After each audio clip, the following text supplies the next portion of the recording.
ওকে, তাহলে আমরা একটা ভজন করেছি শরণাগতি।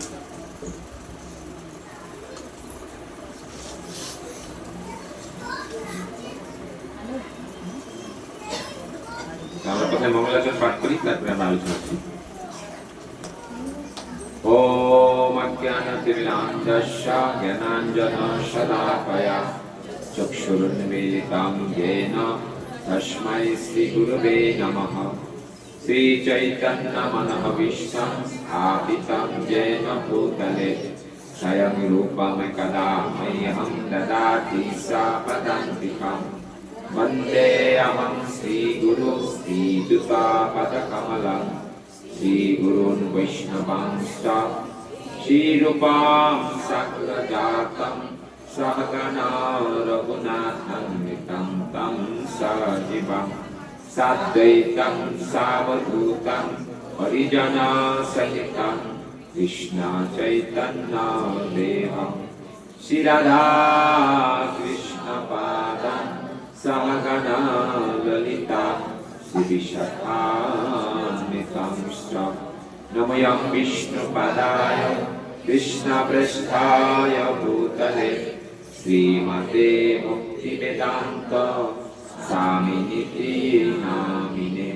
नमस्ते सरस्वती देवे गौरवाणी प्रचारिणे निर्विशेष शून्यवादी पाश्चात्यदेशकारिणे वाञ्छाकल्पतरुभ्यश्च कृपासिन्धुभ्येव च पतितानां पावनेभ्यो वैष्णवेभ्यो नमो नमः। नमो महावदान्याय कृष्णप्रेमप्रदायते कृष्णाय कृष्णचैतन्यनाम्ने गौरतिष्ये नमः। हे कृष्ण करुणा सिन्धु दीनबन्धो जगत्पते गोपेश गोपिकाकान्त राधाकान्त नमोस्तुते। तप्तकाञ्चन गौराङ्गी राधे वृन्दावनेश्वरी वृषभानुसुते देवी प्रणमामि हरिप्रिये। वृन्दावने तुलसी देव्यै प्रिया वै केशवस्य च विष्णुभक्तिपदे देवी सत्यवत्यै नमो नमः। जय श्री कृष्ण चैतन्य प्रभु नित्यानन्द श्री अद्वैत गदाधर श्रीवासादि गौर भक्तवृन्द। हरे कृष्ण कृष्ण कृष्ण हरे हरे हरे राम राम राम हरे हरे।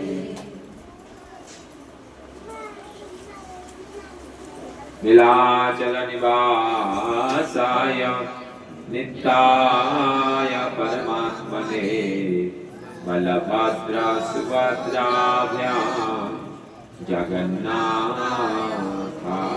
नमः। हरे कृष्ण। তো আমরা শরণাগতির একটা ভজন কীর্তন করেছি। শরণাগতির তৃতীয় অঙ্গ দৈন আত্মনিবেদন ভক্তিতে বড়। এখানে বলছেন কি জানি কি বলে তোমারও ধামে হইল শরণাগত। ভক্ত বলছেন, ভক্ত ভগবানের কাছে বলছেন যে আমি জানি না কোন বলে কোন শক্তিতে আমি তোমার শরণাগত হয়েছি, তোমার আশ্রয় আমি এসেছি। তুমি দয়াময় পতিত পাবন পতিত তারদের। হে ভগবান, তোমার চরণে আসার উদ্দেশ্য কি? তুমি হচ্ছ খুব দয়াময়।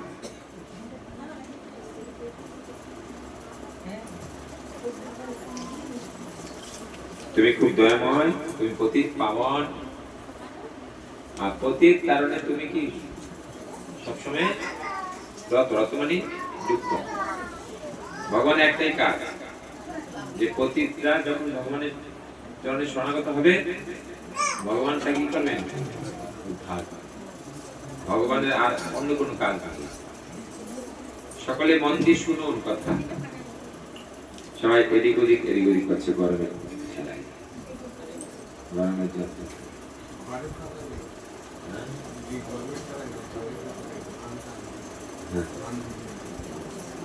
মন দিয়ে শুনতে হবে।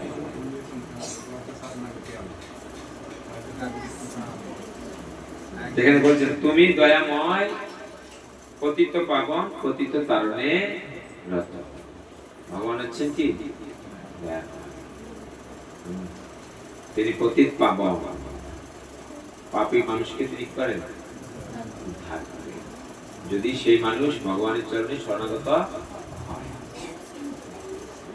পতিত তারণে একটাই কাজ, পতিতকে উদ্ধার করা। ভরসা আমার এই মাত্র না, তুমি তো করবে। হ্যাঁ প্রভু, আমার একটা ভরসা আছে যে তুমি আমার নাথ, আর তুমি হচ্ছে খুব করুণাময়। অতএব আমার প্রতি তোমার কি হবে? করুণা বর্ষিত হবে। তব দয়া পাত্র নাহি মোরসন, অবশ্য বিচারিত হয়। তোমার মতো দয়া পাত্র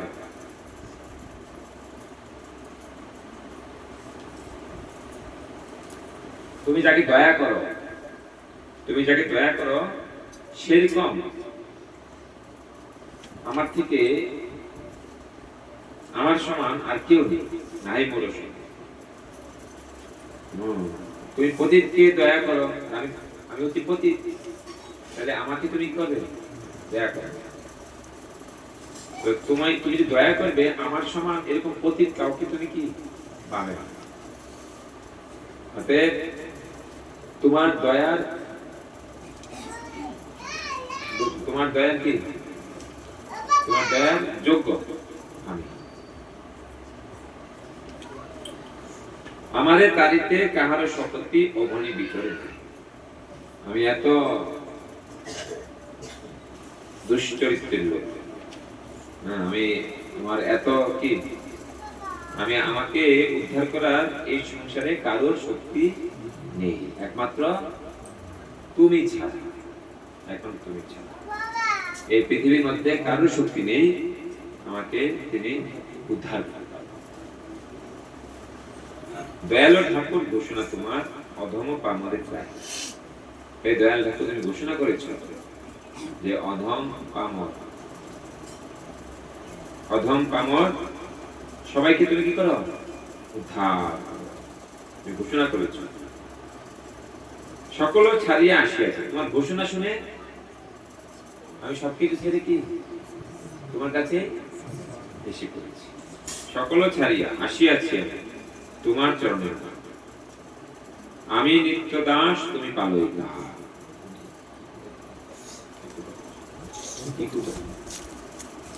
আমি নিত্য দাস, তুমি পালয়িতা, তুমি গোপ্তা জগৎ। ইকোগুলো জিরো করে। আমি নিত্য দাস, তুমি পালয়িতা, তুমি গোপ্তা। আমার কাছে নিয়ে আসো।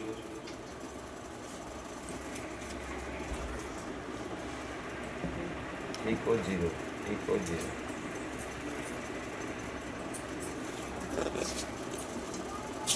হরি বল। সাউন্ড একটু বাড়াও। হরে কৃষ্ণ। হরি বল, হরি বল, হরি বল। এগুলো না, যেখানে লাগানো আছে ওইটা বাড়াতে, পাশে বাঁধবে না। হরি বল, হরে কৃষ্ণ বল।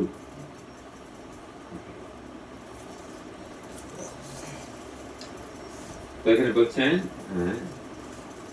দয়ালু ঠাকুর ঘোষণা তোমার অধম পামরে তাহি, সকল ছাড়িয়া আসিয়াছি আমি তোমার চরণে না। তো তোমাকে আমি অধম পামর রূপে পেয়ে আমি এখন সবকিছু ছেড়ে তোমার কাছে এসেছি প্রভু। আমি এখন তোমার চরণে কি হব না, আমি নিত্যদাস, তুমি পালয়িতা, তুমি গোপ্তা জগন্নাথ। ভক্ত বলছে যে আমি হচ্ছি নিত্যদাস, তোমার নিত্যদাস, আর তুমি হচ্ছে আমার পালয়িতা, আমাকে পালন করো। আর তুমি গোপ্তা জগন্নাথ, তুমি হচ্ছে সকলের কি নাম, জগতের নাম জগন্নাথ। তোমার সকল আমি মাত্র দাস, আমারে তারিবে তুমি। যা কিছু আছে সবকিছু কি তোমার, তোমার সকল, আর আমি মাত্র কি, আমিও তোমার, আমি তোমার কি দাস। আমারে তারিবে তুমি, তাহলে আমাকে উদ্ধার করতে তুমি। তোমার চরণ করিনু বর্ণ, আমার নহিত আমি। তোমার চরণ বরণ করার পরে আমি আর আমার থাকলাম না। ভকতি বিনোদ কাঁদিয়া শরণ, লয়েছে তোমার পায়। ক্ষমি অপরাধ নামে রুচি দিয়া, পালন কর হয়ে তাই। ভক্তি ঠাকুর কেঁদে কেঁদে তিনি প্রভুর পায়ে আশ্রয় নিয়েছেন, আর তিনি প্রার্থনা করছেন যেন তার ভগবানের প্রতি যদি কোনো অপরাধ হয়ে থাকে, সেই অপরাধ থেকে যেন তাকে কি ক্ষমা করে। আর ক্ষমা করে কি করতে বলছেন, নামে রুচি। মহাপ্রভু রূপ গোস্বামী, সনাতন গোস্বামী শিক্ষার দিকে বলছেন এই কথাটি।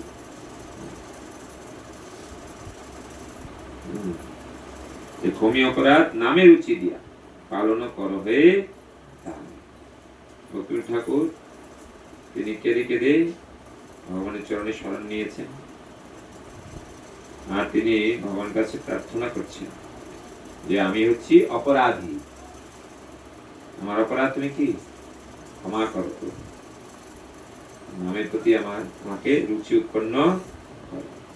নামে রুচি জীবে দয়া, বৈষ্ণব সেবন, ইহা হইতে ধর্ম নাহি শুন সনাতন। কলিযুগে এই তিনটা হচ্ছে ধর্ম। প্রথম কি, নামে রুচি, ভগবানের দিব্য নামে রুচি।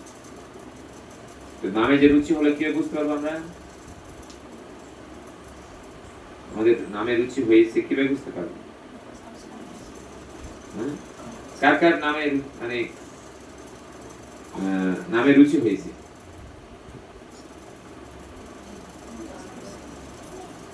কিছু হয়নি?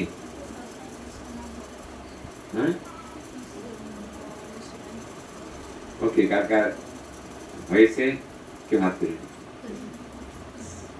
কার কার হয়নি হাত তুলুন।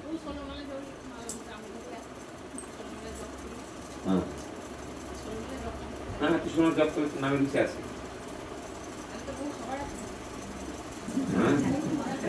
হাত তুলছে না।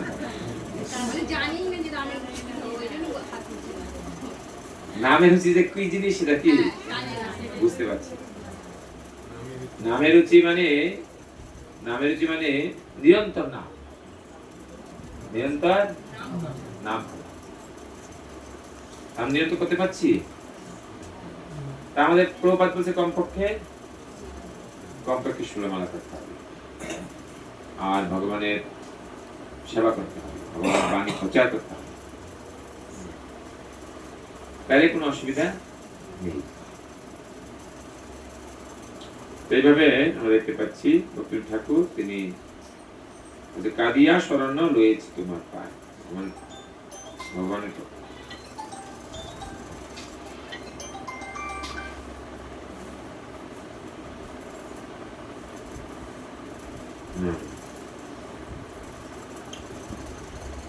এইভাবে যখন আমরা ভগবানের চরণে আশ্রয় গ্রহণ করব এবং তার কাছে প্রার্থনা করব যেন আমাদের নামে কি হয়, রুচি উৎপন্ন।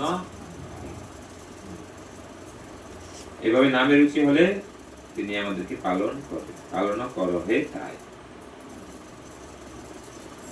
এই কথা এখানে ভক্তি ঠাকুর বর্ণনা করেছেন। আমরা ভগবদ্গীতা থেকে আলোচনা করব।